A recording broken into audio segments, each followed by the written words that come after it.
नमस्कार, खबर बयार के यूट्यूब चैनल में आपका स्वागत है। टिंकू देवांगन के साथ मैं युवराज सिंह आज़ाद। आज हम हैं चक्रधर समारोह के मंच पर और यहाँ बैक स्टेज में हम बात कर रहे हैं डॉक्टर योगेंद्र चौबे से।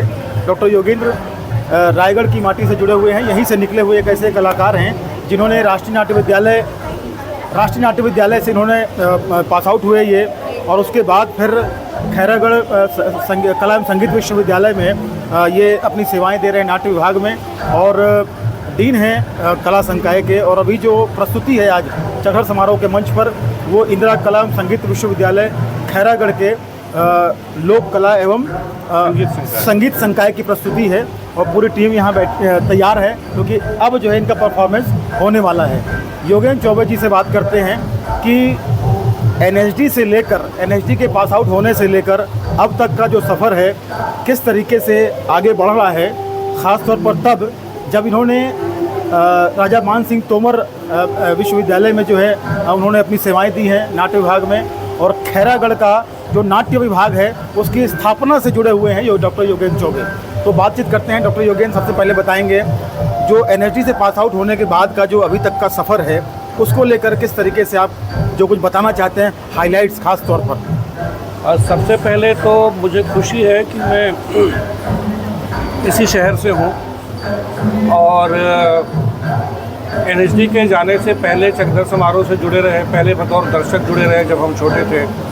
उसके बाद फिर हम परफॉर्म किए हम लोगों ने यहाँ पे, फिर एनएसडी सिलेक्शन हुआ, उसके बाद फिर नाटकों की प्रस्तुति हम लोगों ने यहाँ पे की, और उसके बाद देश और दुनिया के प्रसिद्ध विश्वविद्यालय इंदिरा कला संगीत विश्वविद्यालय खैरागढ़ में मुझे ड्रामा डिपार्टमेंट शुरू करने का अवसर मिला, जो मेरे लिए बड़े गौरव की बात थी।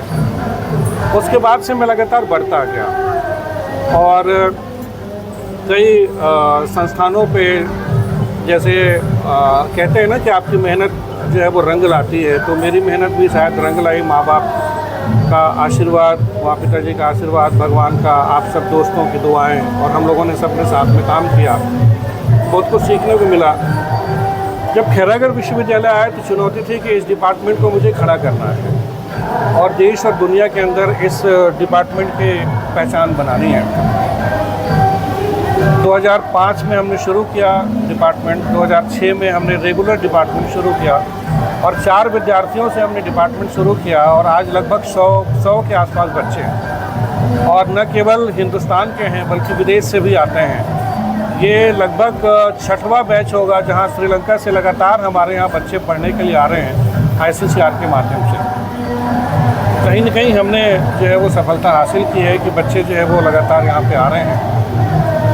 बीच में मुझे इग्नू में सेवा देने का अवसर मिला, लेकिन फिर मैंने छोड़ दिया। उसके बाद राजा मान सिंह तोमर में भी डिपार्टमेंट खुल चुका था लेकिन चल नहीं रहा था, तो 3 साल मैंने वहाँ भी डिपार्टमेंट में भी रहा और उसको भी रन किया, और फिर मैं वापस खैरागढ़ आया क्योंकि मेरी मातृभूमि और कर्मभूमि दोनों छत्तीसगढ़ है।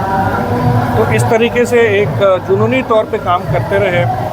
काम करते करते हमने अपने ही विश्वविद्यालय का थिएटर विभाग का एक रंगमंडल बनाया है, जो पूरे हिंदुस्तान के अंदर एक अनूठा प्रयोग था। किसी भी विभाग में अपना रंगमंडल नहीं है, केवल हमारे अपने विभाग का रंगमंडल है, और उसके माध्यम से हम देश के जो बड़े तमाम जो फेस्टिवल्स हैं, जैसे एनएसडी के फेस्टिवल हैं, या संगीत नाटक अकेडमी के फेस्टिवल हैं, या NCGFCC के फेस्टिवल है, या हिंदुस्तान के अंदर और भी जो बड़े प्रतिष्ठित नाट्य समारोह है, वहाँ हम अपनी टीम को लेके गए।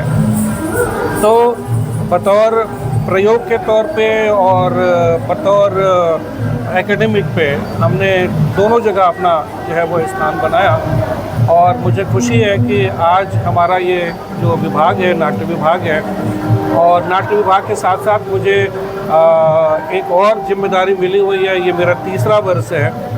लोक संगीत एवं कला संकाय का मैं HOD और मैं डीन हूँ। तो जब से हमने भी वहाँ भी बागडोर संभाली, हमने विविध तरीके की कार्यशाला हमने वहाँ पे किए, राष्ट्रीय सेमिनार हमने वहाँ पे किया।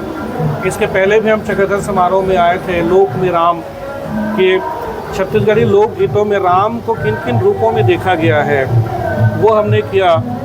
तो लगातार उसमें भी जो है वो गति बढ़ी, और उसमें भी हम राष्ट्रीय स्तर पे काम जो है वो कर रहे हैं। उसको भी लेके हम लोग दिल्ली गए कार्य करने के लिए या अन्य जगहों पे गए। तो मुझे खुशी है कि जो जिम्मेदारी मुझे खैरागढ़ विश्वविद्यालय द्वारा दी गई उसे मैं लगातार पूरा कर रहा हूँ। और आज यहाँ पे हम उपस्थित हैं लोक संगीत एवं कला संकाय की एक झमाझम और रंगारंग प्रस्तुति लेके, जिसमें आप पूरे छत्तीसगढ़ की एक अलग अलग संस्कृति और लोक नृत्यों को आप देखेंगे।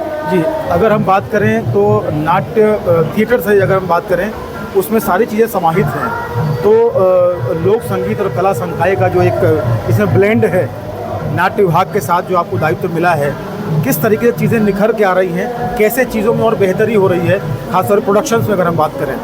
देखिए, आप लोगों ने देखा होगा कि मेरे जो नाटक हैं वो ज़्यादातर फोक पे आधारित है, लोक पे आधारित है। तो जब वो लोक पे आधारित है तो स्वाभाविक तौर पे छत्तीसगढ़ी लोक से मैं ज़्यादा प्रभावित हूँ। अभी लोक संगीत विभाग के साथ हमने मिल के पार्टियाँ किया, परमानंद जी उसमें मुख्य गायक के रूप में जो है वो साथ रहते हैं और मुख्य अभिनेता के रूप में साथ रहते हैं। और छत्तीसगढ़ के विविध रूपों को हमने मास गीत से हमने शुरू किया। तो लोक संगीत और मेरा कहना है कि नाट्य विभाग दोनों मिल के डिपार्टमेंट जो है वो बहुत अच्छा काम कर रहे हैं। हम अपने दर्शकों को बता दें, पहाटिया एक ऐसा नाटक है जो भारत के स्वतंत्रता आंदोलन में छत्तीसगढ़ के जो स्वतंत्रता संग्रामी हैं उनकी क्या भूमिका रही है उसको रेखांकित करता है। जी, आप कुछ बता रहे थे आगे। जी, इसकी शुरुआत हमने रायगढ़ से ही की थी 2009 में, और हमने अब फिर से उसे रिवाइज़ किया। आप लोग के साथ ही हमने पहाटिया किया था, टिंकू उसमें मुख्य भूमिका में थे। और अब उसको जब हमने रिवाइज़ किया तो पूरी तरीके से फॉर्म बदला हुआ है, क्योंकि मुझे एक अच्छी टीम मिल गई, अच्छे लोग मिल गए, है ना। और 2009 में किया था, फिर हमने 2021-22 में किया, और 21-22 से लेके लगातार कर रहे हैं। और संगीत संयोजन हमारा बहुत अच्छा हुआ, तो लोग आपके साथ और मिल जाते हैं तो और चीज़ें बढ़ जाती हैं। जैसे उसमें हमने बस्तर के लोक नृत्य का भी इस्तेमाल किया, जो हमने पहली प्रस्तुति में हम नहीं कर पाए। और अगर हम बात करें चक्रधर समारोह की, तो बतौर दर्शक, बतौर कलाकार, बचपन से जुड़ाव जो रहा है आपका, हम सब का, और आज जो जिस स्वरूप में चक्रधर समारोह है, इसको लेकर क्या ऑब्जर्वेशन है आपका? क्या कुछ इसमें चीज़ें देख पाते हैं आप जो आप ख़ास तौर पर बताना चाहें? देखिए, सबसे पहले तो ये है कि मुझे लगता है कि चक्रधर समारोह का जो शुरुआत थी वो बहुत ही क्लासिक शुरुआत थी। हम देखते थे, और ये प्योर रायगढ़ घराना को लेके और चक्रधर महाराज को लेके केंद्रित है। लेकिन मुझे लगता है कि इन वर्षों में हम भटक गए। हम इसे एक सांस्कृतिक कार्यक्रम का रूप हमने दे दिया है कि पहले हम देखते थे कि उद्घाटन समारोह में जो देश के और दुनिया के जो लब्ध प्रतिष्ठित शास्त्रीय कलाकार हुआ करते थे उनसे शुरुआत हुआ करते थे। लेकिन अब हम देख रहे हैं कि फिल्मी कलाकार से जो है वो शुरुआत हो रही है। पॉपुलैरिटी की ओर हमारा ध्यान ज़्यादा है। एक बात मैं और गौर करना चाहता हूँ, और मुझे जो ऑब्जर्वेशन है, जो मुझे लगता है कि ऐसा नहीं होना चाहिए, वो ये है कि ये प्रतिष्ठित संगीत समारोह है, कला का समारोह है। इसमें टेप रिकॉर्ड पे कोई डांस नहीं होना चाहिए, रिकॉर्डेड नहीं होना चाहिए, और लाइव म्यूजिक होना चाहिए। और इसके लिए हमें तानसेन संगीत समारोह से सीखना चाहिए हमें, जो कितने वर्षों से चला आ रहा है, लेकिन दुनिया का सबसे बड़ा समारोह हो गया, लेकिन रिकॉर्डेड म्यूजिक में वहाँ कुछ नहीं। मुझे लगता है जब चक्रधर समारोह 2 दिन का उस्ताद अलाउद्दीन खां संगीत एकेडमी के माध्यम से होता था रायगढ़ में, उसमें कहीं रिकॉर्डेड की गुंजाइश नहीं थी। बिल्कुल नहीं थी। इन 10 वर्षों में हुई है। बिल्कुल, इन 10 वर्षों में हुई है। इन 10 वर्षों में हुई है, और उस पर रोक लगाना चाहिए। अगर हम थोड़ी सी बात करें, पॉलिटिकल ना होते हुए पॉलिटिकल बात करें, तो सरकारें बदलती हैं तो किस तरीके से कला और संस्कृति के क्षेत्र में बदलाव हम देख पाते हैं, ख़ास तौर पर उन संस्थानों में जहाँ की पोस्ट में जो हैं वो राजनीतिक लोग होते हैं? देखिए, मुझे तो ऐसा लग रहा है कि संस्कृति में राजनीति हावी नहीं होती, पहली बात। दूसरी बात कि जो भी सरकार आए उसके लिए हम जो संस्कृति करनी है वो बने। हमारा नंबर बहुत बाद में लगता है, चाहे बजट के तौर पे हो, चाहे और भी किसी योजनाओं को लेके हो। अब हमें जो है वो सिद्धि की तरफ नहीं देखते हैं, है ना। अब हमें वो देखना शुरू कर दिए हैं कि ये तो केवल मनोरंजन करने के लायक है। जबकि हमारा जो काम है वो केवल मनोरंजन नहीं है, बल्कि मनोरंजन के माध्यम से समाज को बहुत कुछ देना है। तो शायद ये बात हमें हमारे जो सरकार पे जो बैठे हुए लोग हैं, जो संस्थान पे बैठे हुए लोग हैं, उन्हें ये बात सोचनी चाहिए। चलते चलते अब ये बताइए कि आगे अब क्या थिएटर के क्षेत्र में और क्या कुछ लोक संगीत कला संकाय के साथ मिलकर आगे कुछ नया प्रोडक्शन करने की तैयारी है? सबसे पहले तो हम फिर भारत रंग महोत्सव की तैयारी कर रहे हैं कि हम अच्छा। अंतर्राष्ट्रीय भारत रंग महोत्सव में अपनी जिम्मेदारी है, मतलब अपनी प्रतिभागिता करें, उसके लिए एक तैयारी है। मैं क्षमा चाहूँगा, रोक रहा हूँ एक आपको यहाँ पर। एक सवाल सुबह से मेरे जहन में था कि बाकी स्टेट्स में हम नेशनल स्कूल ऑफ ड्रामा के ब्रांचेस हम देख पाते हैं, लेकिन छत्तीसगढ़ में अभी तक हम नहीं देख पा रहे हैं। नहीं, उसके लिए भी हम कोशिश कर रहे हैं और इस बार हमने भी शुरुआत हमने करने की कोशिश की है और हमने राष्ट्रीय नाट्य विद्यालय को ये कहा है कि जिस तरीके से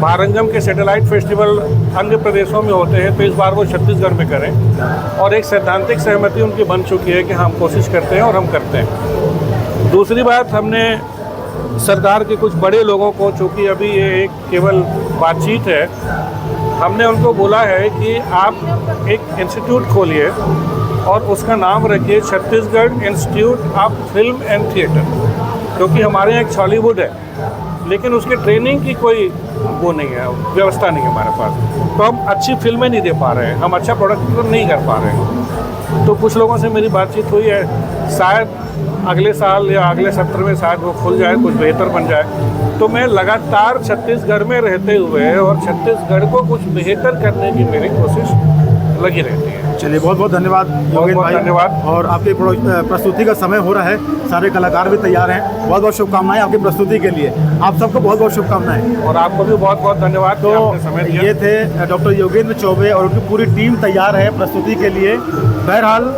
डॉक्टर योगेंद्र चौबे से बातचीत हम यहीं विराम देते हैं बातचीत को इस वीडियो में फ़िलहाल इतना ही। और हमारे यूट्यूब चैनल से जुड़ने के लिए हमें लाइक करें, सब्सक्राइब करें और अधिक से अधिक हमारे कंटेंट शेयर करें और हमें सहयोग करें। नमस्कार।